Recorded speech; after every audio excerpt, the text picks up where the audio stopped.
Okay, so hello again and welcome to everybody who's here. Thank you so much for joining us. We are delighted to partner up again with local press Autumn House in order to celebrate their fall 2021 poetry releases. So we're joined tonight by Lawz, who's the author of Speculation and Noun, Natalie Homer, author of Under the Broom Tree, Carly Inghram, author of The Animal Indoors, and Chueres, author of American Home. So I'm really thrilled to get to host them tonight and to get to hear all of their work live and sort of in person, virtually in person. So I'm Anna, I'm the events director at Whitewell Bookstore. For those of you who aren't based in Pittsburgh or aren't familiar with us, if you are, we are a family-owned, general interest independent bookstore located in the Bloomfield neighborhood of Pittsburgh. So we have a super busy month. We just are finishing a very busy month of events. We have another very busy month of events coming up. So I just wanted to shout out a couple of those that I thought you all might be interested in. And you can find out about all of these on our website at whitewellbookstore.com. So this upcoming Wednesday, the 27th at 7 p.m. Eastern, we are virtually welcoming Victoria Chang to Pittsburgh in celebration of her most recent book, Dear Memory, Letters on Writing, Silence, and Grief. And she'll be joined in conversation by Kaukalia Yang, who's the author of The Late Homecomer Among Family Memoir. On Thursday, October 28th at 7 p.m. Eastern, we're very excited to celebrate the publication of Beth Gilstrap's Deadheading and Other Stories, which is a short story collection that is also the 2019 Red Hen Press Women's Prose Prize winner. And she'll be joined by local author Sherry Flick, who's also an Autumn House writer, Autumn House author, Sheila Squillanti, and Marcia Timblin for a reading. And on Friday, October 29th, so all of this is this week, 7 p.m. Eastern, we're looking forward to celebrating two of University of Pittsburgh Press's Pitt Poetry Series is 2020 prize winners, About Blank by Tracy Fouad, winner of the Donald Hall Prize, and Little Pharma by Laura Kolb, winner of the Agnes Lynch Starrett Prize. Tracy and Laura will both be reading and talking to one another, and there will be time for Q&A, so definitely come out virtually this Friday. So a couple of Zoom housekeeping notes, and then I'll turn it over to the poetry for the rest of the night. We're going to keep everybody's video and audio off for the duration of the night, just so that it's easier to focus on the readers. We will have a moment at the end for you to turn your audio and video on and applaud and say hello quickly, so definitely stick around for that.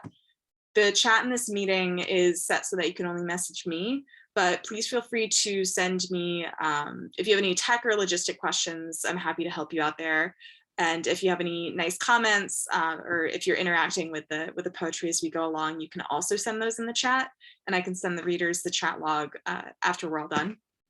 And something that I also like to point out is at the bottom of your screen, you have this reactions button, so you can use emoji to interact with everything that's going on, which can be fun.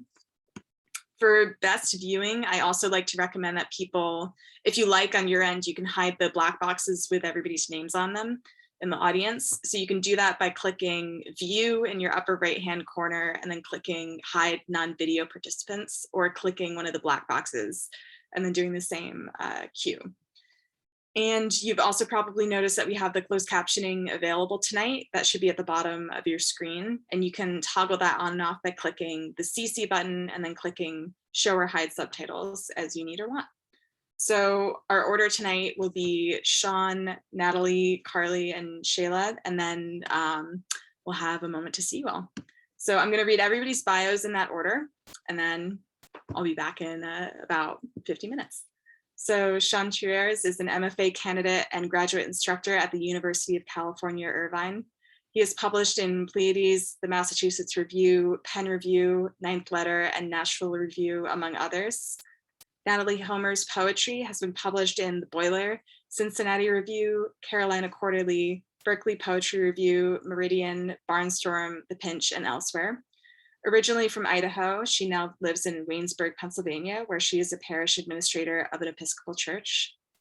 Carly Ingram is a poet from Atlanta. She received an MFA in poetry from Columbia University. Her work is featured in the Indianapolis Review, Prelude, and elsewhere. Her debut collection, Sometimes the Blue Trees, was released from Vegetarian Alcoholic Press in 2019. She currently lives in Manhattan and teaches kindergarten in the Bronx. And Shayla Lawz is a writer and interdisciplinary artist from Jersey City, New Jersey. Her writing appears or is forthcoming in Asterix, McSweeney's Quarterly, and the Poetry Project, among others. She lives in Brooklyn, where she teaches in the Humanities and Media Studies Department at Pratt Institute, and Speculation Noun is her first book. So I will turn it over to Sean, and thank you all again for being here. Hey guys, yeah, thanks so much. Thanks for everyone for coming. I know there's so many things that can pull our attention. So to get to spend some time with poetry and literature is so awesome. Yeah, I'll jump right into the work of my chapbook, American Home, with the beautiful cover by Kinsley Stocombe. It's quite an honor to have this book like out in the object world. It makes the work feel real in some way and not just a Word document on my computer. So that's awesome. I'm going to start with the poem titled Desire/Excellence, the first poem in the book, which is interested in dismantling the idea of the model minority. So yeah, I'll jump right into it. Desire/excellence. I came to America too young to be foreign. So while my dreams are American and contemporary, present and blinding as morning hunger, a fat gull scavenges for loose plastic bags and their crumb treasures on the winter sands. On television, a well-dressed man who, back home, people would ask if he was my brother, thanks the university for his success. All while I'm stealing one too many week-old sandwiches from the food pantry. Look at the Tangelos losing their green. I won't apologize for the smallness of my delights. Yeah, awesome. So that was the first one, Desire/Excellence. This next poem was the last poem I ever wrote during my undergrad years. So it's this special memory between, or the creation of the poem, I should say, is like this special memory for me being the last poem I ever submitted to workshop at a time during my undergrad where I very much so saw the work that I was doing as simply like practice work. So again, like having it be like a real thing is really just something I'm like in awe of right now. So the poem is titled, If You Still Want to Talk About Sad Things. I'll tell you the story of the fawn that found me on the roadside when the gravel was covered in orange leaves. The blackberries we found and ate in fistfuls when we couldn't sleep. How he became my house guest and ate through the tablecloth. I'll tell you how the snow came in November, how I scraped it away with the hunter's knife. Pardon my bad table manners. Sorry, I'm no good at this. What if there were no new worlds and we jumped into the water and never came out? Our shadows would lie flat on the river mud and no one can know who we belong to. Awesome. I think I will change up the vibes with a slightly more energetic piece here titled Dream House Number 4. The snowman knows the shortness of February, but finds wonder thinking about his pebble eyes skipping across the pond. The pond is excited to be a pond again, to steal sun rays and hide frog eggs, hates its frozen form, how it stops the hearts of trouts and humans slip on its slick skin. Just kidding, ponds can't think, you warm feather-bodied creature. Fly across the country, sunlight seeker. Are you excited to come home? That was one of the last poems added into the manuscript, kind of at the midpoint of during my MFA. So it's interesting for me to see like the ways I've been thinking through this idea of home throughout this time I've been writing poetry, right? So it's super awesome to have this poem out there as well. This next one is titled Winter Poem. It's been 3 weeks since a sparrow watched her brown speckled egg fall into the ground, and I watched her look away. My reward is at the alcove, skipping stones, I'll say never found the bedrock. My reward is jumping into dime bags without guilt. Oh, now I'm primal. Water never freezing, leaves never turning back into the earth. Oh, this is how I can love this body. That woman downstream could be my mother. Guilt, 3 rocks growing algae, picking egg yolk off the hard January soil. The sparrow died for no one. Then I closed my eyes and he never died at all. This next poem is titled On the Date Before the First Date. I tell a joke that I read online yesterday, and since we are in Toledo and this is only our 3rd time meeting, you laugh. There really isn't any way to tell a joke about a feathered mammal locomoting across the pavement that isn't darkly cynical or ironic. Then it's silent. You smile because it's awkward. I smile because you are smiling or because I'm actually happy, which means my face would smile. You tell me that sadness isn't real, but sad thoughts are. I ask you for a sad thought net and about the ethics of poachers. You mispronounce a long list of pills that come in many different colors and shapes, but all have the same goal. I realize you weren't saying their made up names correctly. You realize that I'm realizing that you are mispronouncing those words. I smile, and your face has the normative reaction to that. So I'll quickly jump out of this chapbook and share a poem from my manuscript, my full-length manuscript that I'm working on, titled Sonnet Studies, which from a content standpoint, or from a formal standpoint, I should say, is interested in destabilizing the sonnet through the lens of reader response theory and narrative studies. And from a content standpoint, is kind of set in this fable world where sun bears and humans interact with each other on a daily basis. So I'll just read one poem from this manuscript, titled Close Sonnet Number 8. What I mean to say is that we trust in narrative. We turn on the drama to watch the drama, but know damn well that over time, the love interest will be love. The cancer will be treated. The sun bear will get his star fruit. The sun bear types numbers into spreadsheets, even though he knows the computers are getting smarter. There are bills to be paid. Yes, the sun bear knows that one day his job will be obsolete, but right now it's raining outside. Can't you just let the sun bears kiss? The movies are supposed to seem like life because we like things that we can relate to. The sun bear who can travel, time travel, finds his way back home. It's worked out for the sun bear so far. Don't tell him any different now. Yeah, that's one from the new manuscript. I realized that had a swear word in there, so I had to like self-censor myself just in case, but that's okay. That's okay. This next poem I'll read is titled An Ars Poetica, where poems can't do anything. This poem is a trap. As you are trying to understand the metaphor of it all, the windows are being painted shut.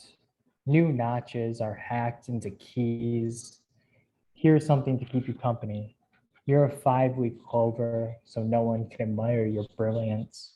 Now you're Keats, just having dropped out of med school. The world is yours. You want to write poems about the trees reliefing or the moon instructing the tides to eat the sand of your neighbor's beach house, but there's already been too much said about that. Since the book about bird calls is silent, the television is on, even though the African gray parrot can mimic the sound of keys and tell its own jokes to pass the time. Right now, a seagull chokes on a condom wrapper. The robots we built are building other robots who are not too fond of us. Somewhere else, at a livestock auction, 3 cities over from Des Moines, 3 businessmen are fixing the price of boiler chickens. And there's nothing we can do about it. A couple more here. I will read. Let's see. Going on, this poem is kind of narratively in line with the poem The Date Before the First Date, and this poem is titled 2-Year Anniversary. That's interesting because it is. And right now, I'm not in the mood to think about the ramifications of fish being as sentient as dogs. Before we order, you show me a video on your phone of a salmon being gored in the eye with an ice pick on a longshoreman's boat, which you claim is on the coast of Nunavut. You say they do it this way so the fish don't tense up and release adrenaline. I order salad, you order your usual. You turn down the sound because waves are loud and fish don't make noise. I talk about how we are mammals too and throw our forks to the ground. You and I skip class for the next day or three. Your search history shows questions about boating certification and the collapse of Rome.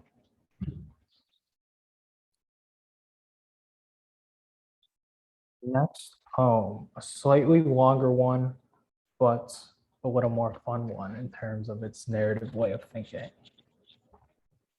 Ordinary day. I want validation, so I invite three strangers from the office space across the parking lot out to lunch. When I tell them I don't think all dreams have a larger metaphorical meaning, they timidly nod, then sip their ice water, stare at the salad section of the menu, or pick at the table rolls. I wish I had a third eye so I could pay attention to my surroundings. When I don't sleep well, I don't bother returning my texts because I know I'll be bad company to my friends. Jacob has a newborn and he says you get used to not sleeping well. He says having something that needs you has made him more responsible. He said this while I was retelling the story of that really crazy night we had in Chicago. I want to adopt a wallaby, and I would also like this lunch to be over so I could go back to work, see my boss, and quit on the spot. The 5 o'clock news is filled with sad things, weathermen hedging their bets, and commercials in disguise. In tonight's puff piece, the newspaper reporter is visiting a local bakery that claims to have the best cherry turnovers on this side of the state. The reporter asks the baker what his secret is. The baker replies something about his great grandmother's recipe, but I know he really meant help me. Poem is titled The Horse Who Licks Mothballs and Swallows Rusty Nails. Don't worry, the garbage bag in his stomach is keeping him safe. Listen, do you know how hard it is to use the other side of the hammer? Useless things, rubber nails, your self-portrait etched in white sand, a straw bed at noon. If the paper with nail holes are blowing in the wind and the telephone poles are bare, something missing is becoming lost. The brindle soaked in apple water, the lead tied down to nothing. There's no one left to stop me from thinking run. No one to say the better end of forgive me. I'm sorry you stumbled into my lines. And then I will end my reading here with the last poem in the book, which is titled While You Sleep, which the beautiful cover art is kind of like mimicking, as we will see as I read through this poem. While you sleep, in Aurora, a pack of men in cargo shorts and blazers are conspiring about the future. You are not one of them. You are a fly resting on the southern wall of a boardroom next to the painting of clementines in a ceramic bowl. The next wall over is floor to ceiling windows. Outside the window are other tall buildings filled with strangers who are talking about things that they think are important. To you, little winged flyer, three-eyed pest, it's all nonsense. Scary noise.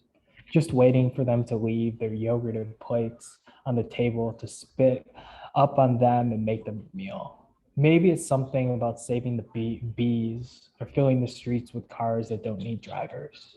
Don't wake yet. I'm still building the day for you. All right, guys, that's what I got. So now I shall step aside for some more illuminous poets. Thank you, thank you. Hi, I'm Natalie. Thank you so much to Anna and White Whale for hosting this, and to Autumn House, especially Christine and Mike. I'm going to be reading from my poetry collection, Under the Broom Tree. Like a lot of poetry collections, it isn't about any one thing in particular. It doesn't have an easy elevator pitch, but Some of the things it kind of focuses on are Idaho and the Mountain West, which is where I'm from, and then West Virginia and Pennsylvania, which is where I live now. Kind of going along with those two things, the concepts of home and belonging, memory, childhood, and kind of the presence or absence of God. So the usual things really for a poetry collection. The first poem is called Attic of the Skull. As children, we thought the old milk door was for fairies, and on the willow's east side, a withered face in the bark. The garage was full of treasure, not junk, and we climbed the wobbling towers, discovering a lamp with cola-colored glass, a huge stuffed monkey with a plastic face, one empty wing of a dollhouse. Picking wild strawberries was a novelty then, and still is, though they are tiny and tart. At some point, knowledge replaces faith and is called maturity. Today, one emerald earring down the drain, and rain ripples the daffodils like wet paper. Pulling weeds makes me remember our childhood dog, who tunneled to escape so often that we finally stopped filling in the hole. If only memory was more like a library and less like an attic, in which you must watch your step or fall through the floor.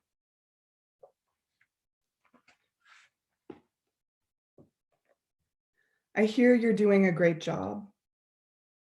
The bridge from West Virginia to Ohio is the mercury glass color of Oz, but here the magic is melancholy, corroded and coal-bled. On the side of the road, twin fawns, white spots like wildflowers on their flanks. I never pray, but I ask God to keep them safe, to find their mother, to lead them home. The gray-green membrane between spring and summer is my event horizon, and I envy all things, from the corona borealis to the rat's accordion rib cage, flexible as wings. I'd like to transpose myself with the ironweed, to assume its tall, graceful stem, its slender lean, its violet diadem, and it can have me.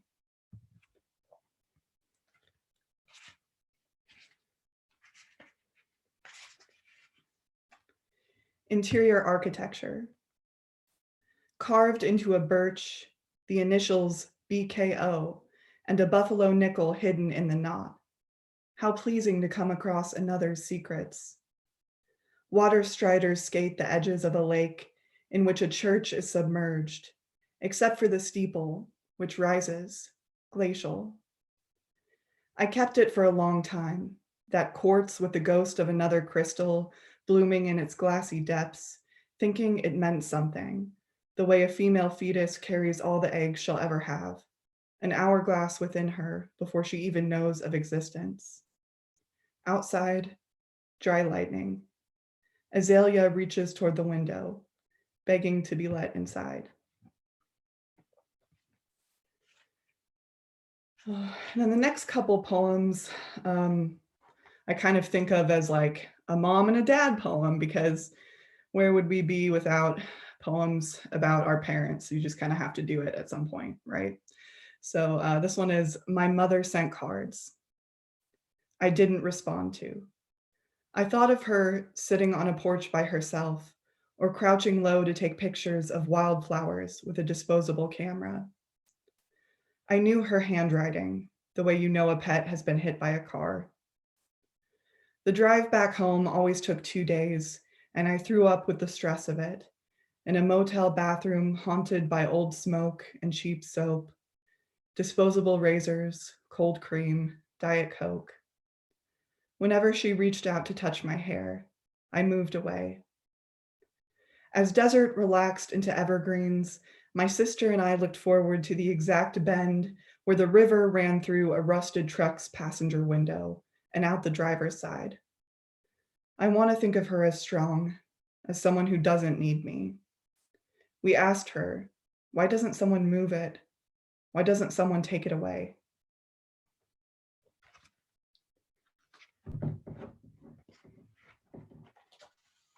And then for the dad poem, and actually this poem and the ones I'm going to read after it all take place kind of in the same area, which is Island Park, Idaho, which is kind of near Yellowstone. It's sort of a resort area, but it's also wilderness, and it's not a real fancy area. My family has a cabin there, again, rustic, old, small, not fancy, but it's kind of occupied this really large space in my psyche that I never thought it would when you were growing up. It's funny how that happens. So anyway, I guess what I'm trying to say is the next few poems kind of all take place with Island Park and with that area of Idaho kind of as a backdrop. So Summit. I wish the wild mint would bake its scent into my skin, and I could drag it behind me, a train of silvery lace. It never does, and that's okay. It is enough to smell it now. It's grizzly season, my father says. The outlet burbles, unconcerned. I say a small prayer of thanks that the sun is veiled, that it is replaced by an indigo bruise, heavy with electricity and cool rain. The car's rushed spray on the distant highway is a seashell to my ear. The sound isn't blood, it's ocean. The mountain is called Chief. The mountain is called Rain in the Face. We drive up, stand on the forehead after the ATVs have growled away, and look vaguely in the direction of Henry's Lake. As we're leaving, he notices a clump of blue. Forget-me-nots, I say, incorrectly. He says, I would have never known.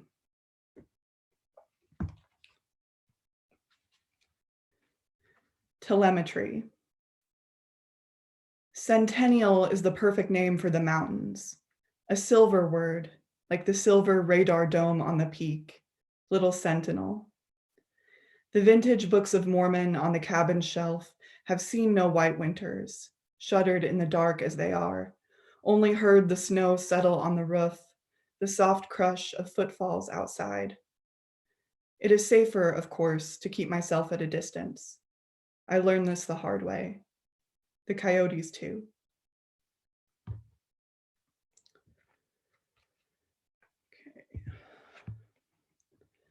These next couple poems are kind of a two-part, one poem that's basically split into two parts. So it's called Search Party 1. Snowpack to the roof, icicles to the ground. The power lines are down in the crisp silver mirror of winter. My cries touch the peaks, return to chime the delicate bones of my inner ear, their forgettable shapes. Seahorse, shovel, teacup. Mountain, noun. Synonym, a rough-cut jewel. Priorities shift when you're alone. You can scream to the woods everything you ever wanted to say. I dreamed a literal wolf at the door and a lighter in my hand. What intrusion worries me so? And what violence would I be willing to use to keep it at bay? The morning has gold in its mouth, we can agree, but what about the afternoon, the evening? Grief goes stale in the back of the cupboard, to be found next season and emptied. Wilderness, a thing to be rescued from. The past, even more so. Stay where you are, is the usual advice, if you find yourself having wandered.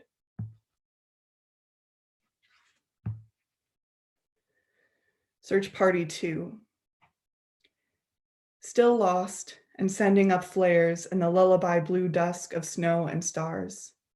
Just speak your mind is good advice, but I've ignored more pressing things before. Woodpile, haystack, forest, no place to play house. Exodus means rescue yourself. Another tip, follow the river. You wanted me gone, so I left, but I still have my tin can, string stretched all the way back to Idaho, listening to static, to birds and squirrels perched on the line, to clothespins and people playing limbo. I suppose we could all use a map, a red dot that says, you are here. If you ever picked up the other can, I would say, come find me. I would say, What took you so long? Then I'll end with the title poem, Under the Broom Tree, 1 Kings 19, 4-8. Sister, do you remember those cloth dolls, goldenrod and cornflower, yarn hair, happy freckles, the ones we found in the cupboard under the stairs? We were friends then, and I followed you outside, carrying plastic dishes, a wooden high chair, painted storybook bears fading from the backrest. We called the lodgepole pine a broom tree for its brushy branches that we broke off and used to sweep the dirt in our little estate, our playhouse in the Idaho mountains. A smooth stone baked in the sun became a golden loaf. We spooned sap as honey, and sagebrush in water made the accompanying soup. We were not weary then, and we knew nothing of Elijah, and little of God for that matter. Our coals and stones, bread and water were our own, and surely no miracle. Wildflowers put on their usual pageant. We pressed Indian paintbrush to our cheeks and lips, believing the petals' pigment would transfer. You have always glowed golden and peach, and I was jealous of you even then, of your long blonde braids and your slender hands. Much had changed. By the time, years later, I sat alone in my windowless basement bedroom, the carpet ripped out, the whole house made skeletal and echoing. Outside, the wind sang its strange, sad howl and swept snow across the road in milky tendrils. I prayed for a convenient death while you were upstairs, laughing your golden bell laugh. I miss you, sister, who you used to be, who I used to be, when we wove ourselves together without thought, so few years ago. Thank you.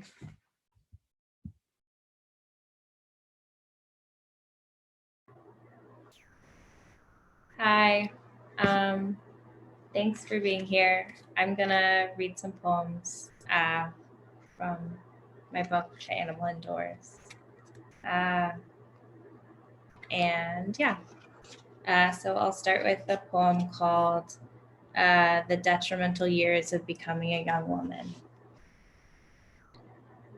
Like the baldest eagle, we stare straight into the sun. Raise a hand to the devil, but it's not a matter of whose country anymore. There is stamina in anger and blood. Half the reason for the celebration was to put the legs up on the chairs for the act, for the holiness, for the saved.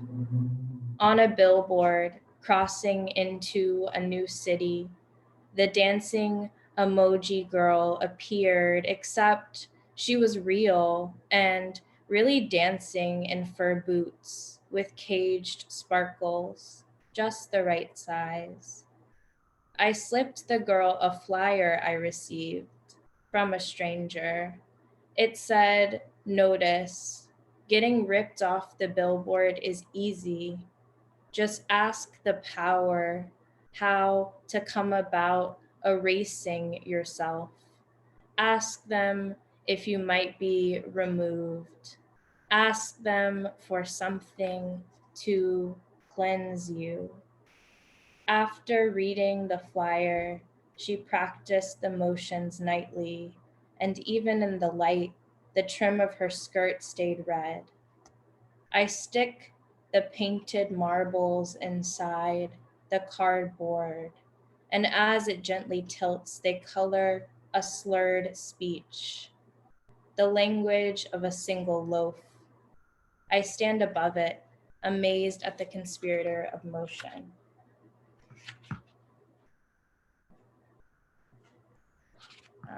Next, I'll read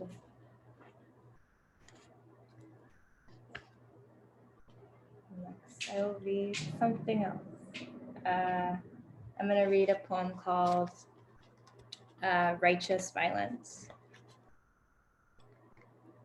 In a picture on the train, there's a flower bigger than a head, and the dark face is sipping from the flower like a bee, caressing it for safekeeping with her face. After applying lipstick, she carefully undresses an orange, pulsing a small sliver to scent the room. In the photo, she sees herself in the mirror. Objects in mirror are closer than they appear. In the mirror, there are stained glass pews and wooden saints surrounding. As she walks down the cathedral aisle, she's holding a flower larger than her face. She doesn't stumble, but I might have imagined she did. She was going straight towards the elders, not ancestors, just old people standing at the front with no flowers. They had the unique position of capturing the flowers and giving back a thumbnail square of liquid. Her closed legs saw the stand of hanging gold chains. She didn't want gold like the powerful. She wanted it like the weak.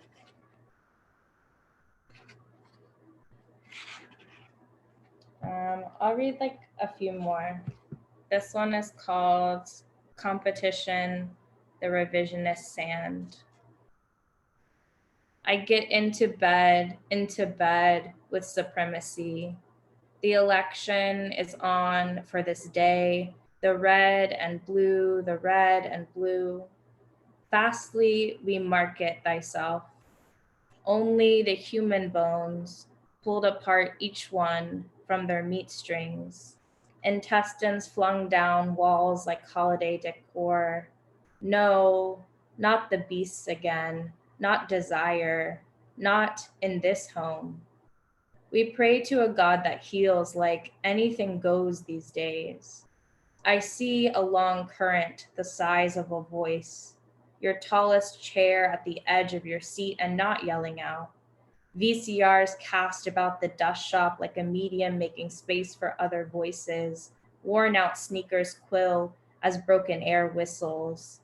Drawstring and insta-press voices, combing the bristles of a voice, hearing the sexual gestalt, the sudden waste. Whose, whose, whose, whose, whose. The voice a clearing, like anything goes these days, is a revisionist history. Begging now through breath-stained glass, you say, cut her, she is the sun, bleed, the sun, bleed her, I cannot see. I will read two more.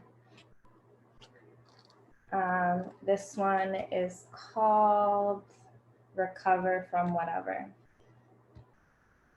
Sad, sad, sad, sad, sad, sad flowers, asking which key, which key?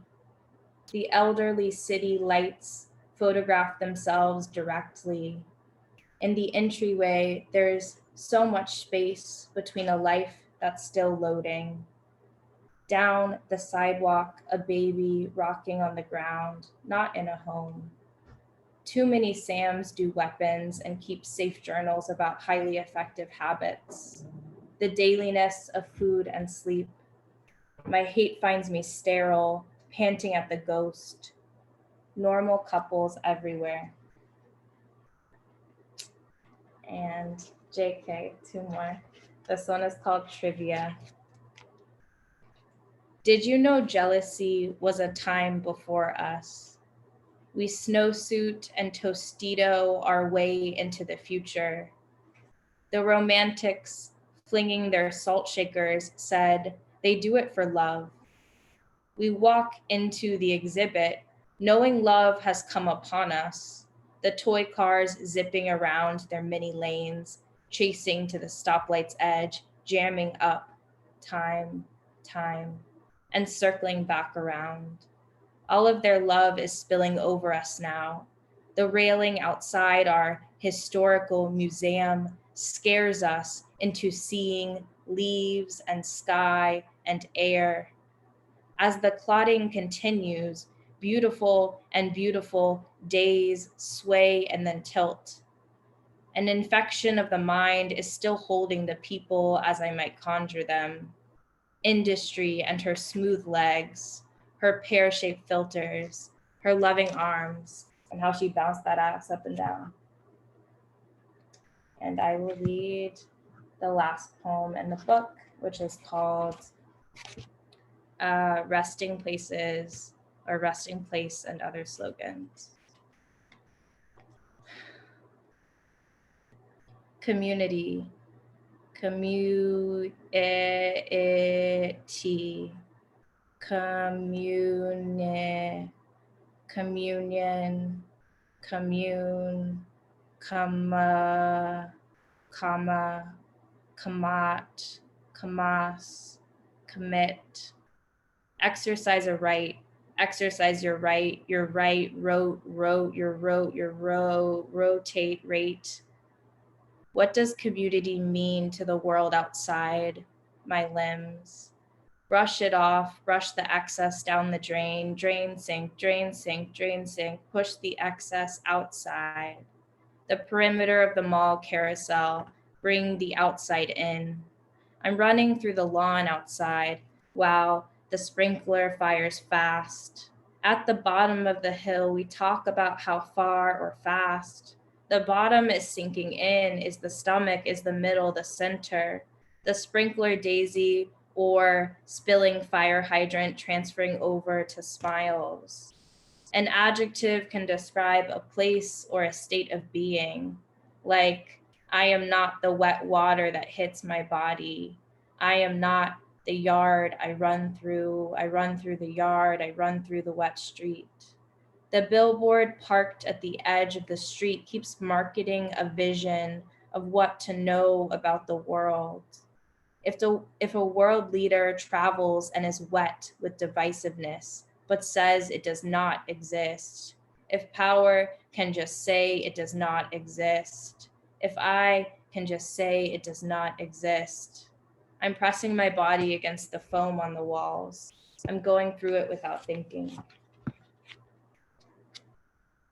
Thanks.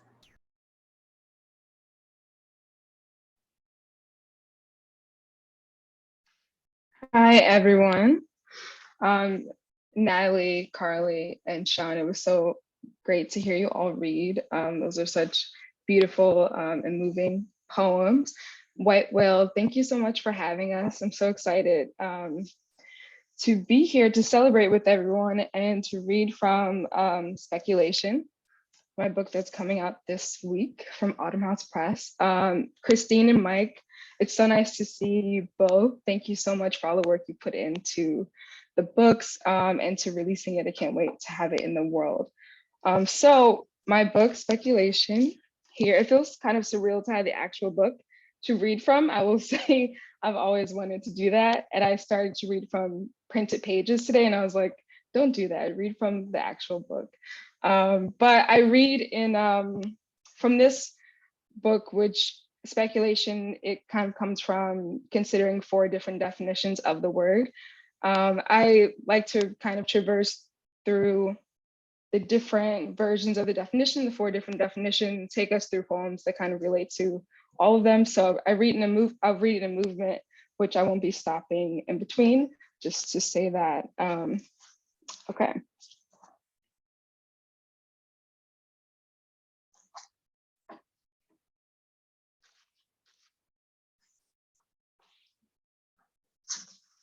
Speculation, the faculty or power of seeing, vision.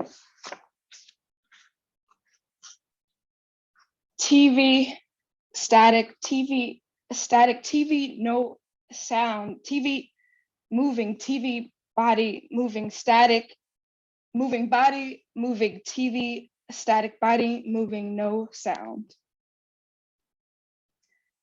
There is a dream in which I turn off the news, yet it follows me through family, lovers, people on the street by way of the telephone, the radio, even the blank screen on the television, and a song in a photograph, in the mirror, that's where I see it the most, in the image staring right back at me. It is then looking into the glass at my own reflection that I begin to see myself everywhere. In store windows and displays at the mall and car mirrors, I bend down when passing by a vehicle on the street just to take a look, a kind of checking in as if to say, yes, that is me walking by. I am not dead yet. Another Black man is killed by the police. I turn off the TV. I say, I am not dead yet. Sandra is found in her cell. I log off the internet. I say, I am not dead yet. A child is shot right in front of my house. I go to sleep shortly after the paramedics arrive, cradle my head into the soft pillow and wake in a pool of my own water. I say, I am not dead yet. But it's something like blood, and I can still hear the sound. He's dead. He's dead. They were all dead. But I was not dead yet. People were dying. I was alive.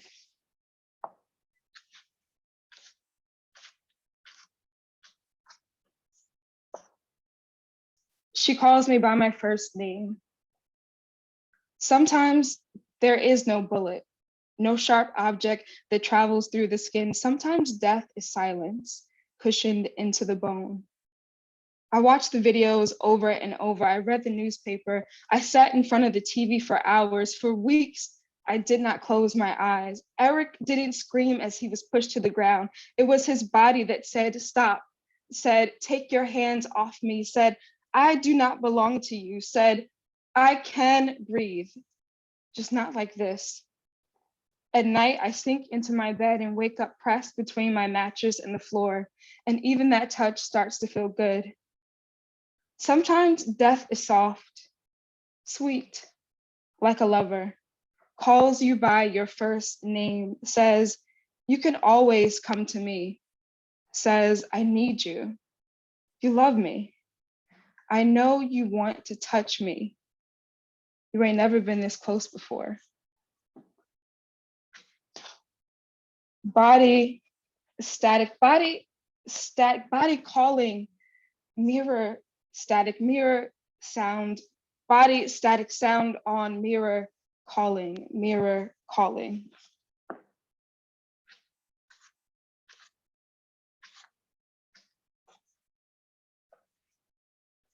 When the flood came, I knew I was not alone.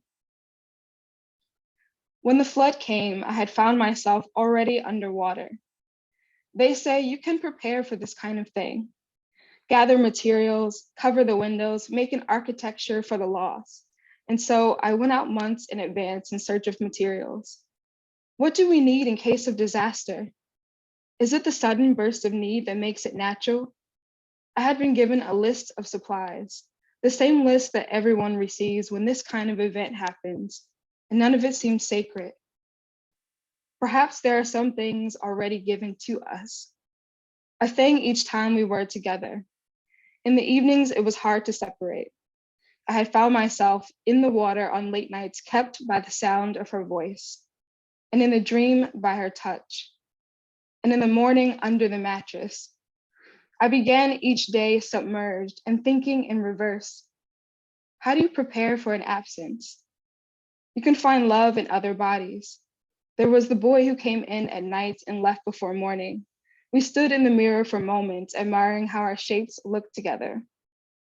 Then there was the time I looked past him and saw her shape in the mirror. And then the last time when his body disappeared. Who is it that decides what we need in an emergency? Is the candle what keeps the light on in the house? Or perhaps what illuminates the mistake?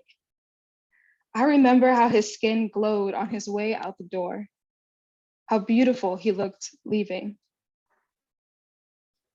Have you heard what they've been saying about you? No, I did not hear. Where were you when you heard the news? I was right here and then I wasn't right here and then I was right here. I was right, wasn't I? Right here. wasn't I?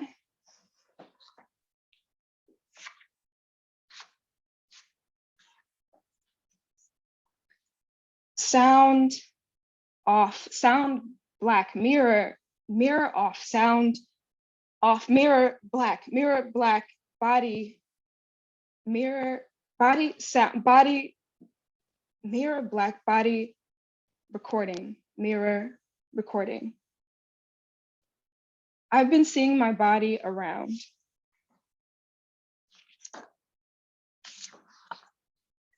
In the stairwell, in the house, and even at times in the mirror, in the news, in the street, on the television screen, in the, behind the, and always face to face with the barrel of A for seconds, and then for a time in the bed, and all at once in the mattress.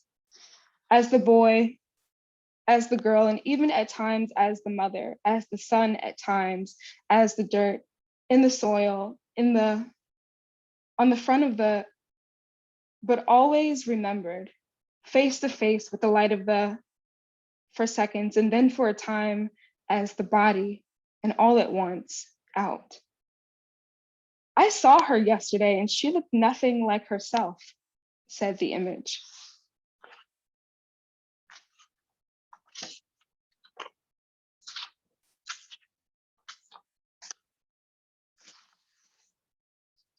Static breaking, body breaking, static remembering, body remembering light entering.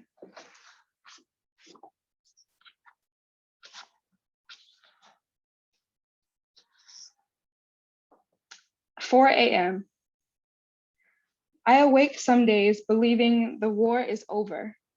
My body, a missile shot through night cloud, and the sun, a star cast into blue dawn. Some days this is all I want, to be the sky. I was dreaming up a life, dreaming up a mountain, dreaming myself out of bed. It was 4 a.m. when I realized that I was alive. One day already into the next, it's too late to die, I said. It is far too early. I am alive, I am alive.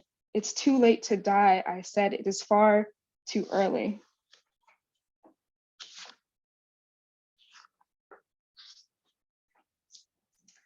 For the world. It was the year of keeping everything alive. Here, we don't call out our pain, but somewhere in the dark, we recognize truth is the only good light.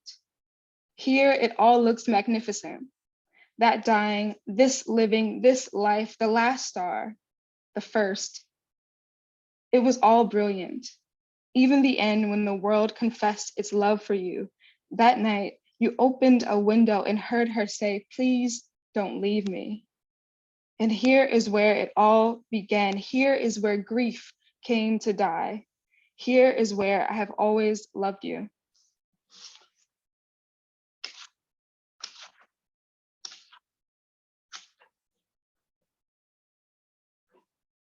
"1993 from the stars. If today is my last day on earth, please just understand.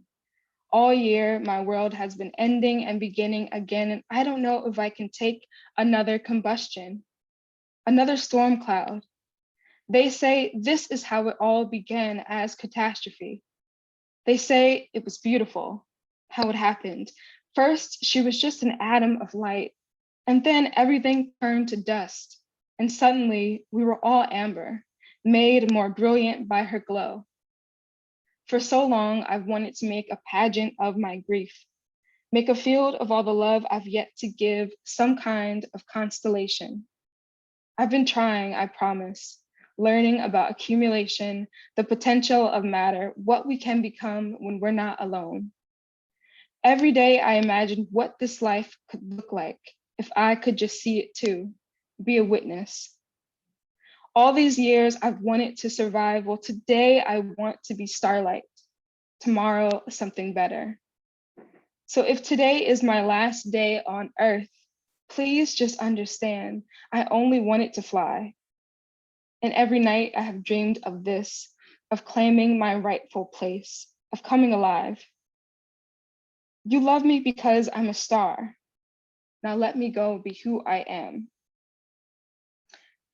Memory, still, memory, memory, memory, still, memory, still, memory, still, memory, still. Thank you very much. Thank you all so much. Oh my gosh. I was just like sitting back in my chair, like mesmerized by all of your work. I really appreciate you all being here and sharing the poetry from these books. If you all don't have your copies yet, I dropped links to all 4 of the books in the chat. There's also one link at one point where you can find all 4 of the books on our website. And I'm gonna set this now so that if folks want to turn on their audio and video, I'll pull my spotlight here. You could join us quickly for a round of applause if there are folks in the audience who would like to, no pressure.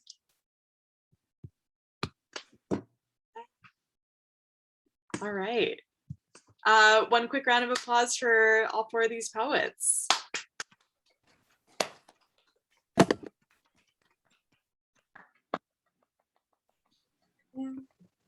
Thank you all for being here. Yeah, Christine, did you want to close on anything in particular or any of the poets? Not to put you on the spot. Just a huge congratulations to you guys. You did such a good job, and I knew that you would. Thank you. Thanks to Christine and everybody at Autumn House. We love working with you all and we love supporting everything on your list. And thanks to Sean and Natalie and Carly and Shayla for reading with us tonight. I'll send you all an email, send the audience an email with those links to buy the books after we sign off. And I hope you all have a great night. Stay safe and take care. Thank you.